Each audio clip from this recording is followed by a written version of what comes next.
మీ periods చాలా పెయిన్ఫుల్గా ఉన్నాయా? అయితే మీరు ఎండోమెట్రియోసిస్ అనే ప్రాబ్లం గురించి క్షుణ్ణంగా తెలుసుకుని ఉండాలి.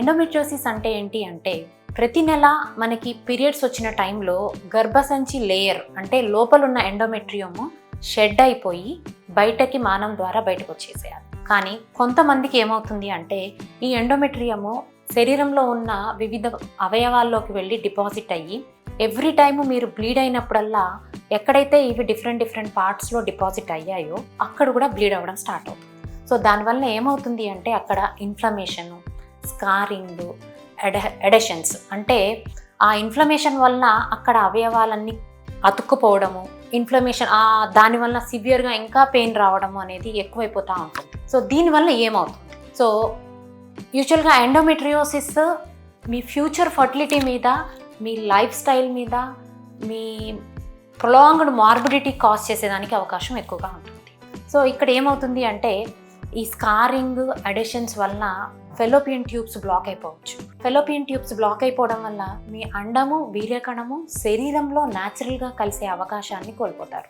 దానివల్ల న్యాచురల్గా మీకు ప్రెగ్నెన్సీ వచ్చే అవకాశము ఆల్మోస్ట్ చాలా చాలా చాలా తక్కువైపోయి మొత్తం పూర్తిగా లాస్ అయ్యేదానికి కూడా ఎక్కువ అవకాశం ఉంటుంది. అలానే నెక్స్ట్ ఎండోమెట్రియము అండ్ యూట్రస్.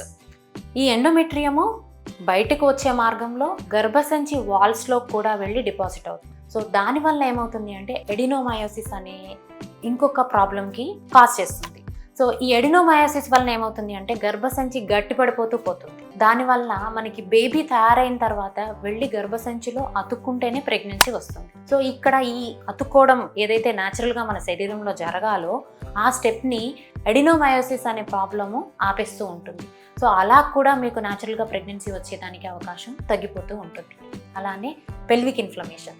ఈ పెల్విక్ ఇన్ఫ్లమేషన్ అంటే మన గర్భసంచి ఎక్కడ ఉంటుంది? పెల్విస్లో ఉంటుంది. ఈ పెల్విస్లో ఇన్ఫ్లమేషన్ ఎక్కువైపోతూ ఉండడం వలన అటు అండం మీద ఎఫెక్ట్ పడుతుంది, ఎంబ్రియో మీద ఎఫెక్ట్ పడుతుంది, గర్భసంచి మీద ఎఫెక్ట్ పడుతుంది.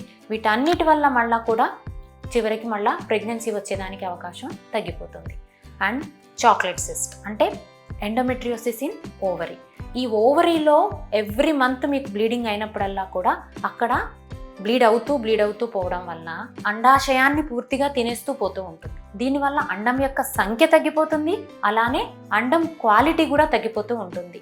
సో ఇలాగా ఎండోమెట్రియోసిస్ అనేది మల్టీఫ్యాక్టోరియల్ అంటే డిఫరెంట్ పార్ట్స్లో డిపాజిట్ అయ్యి మీకు న్యాచురల్గా ప్రెగ్నెన్సీ వచ్చేదానికి అవకాశాన్ని రోజుకి క్షీణింపచేస్తూ పోతూ ఉంటుంది. పీరియడ్స్లో మీరు పెయిన్ ఉన్నా అది చాలా సివియర్ అంటే ఇంజెక్షన్స్, హాస్పిటలైజ్ అవ్వడము ఇలాంటివి ఏమైనా ఉంటే కంపల్సరీ మీ ఫర్టిలిటీ కన్సల్టెంట్ని కన్సల్ట్ అవ్వండి.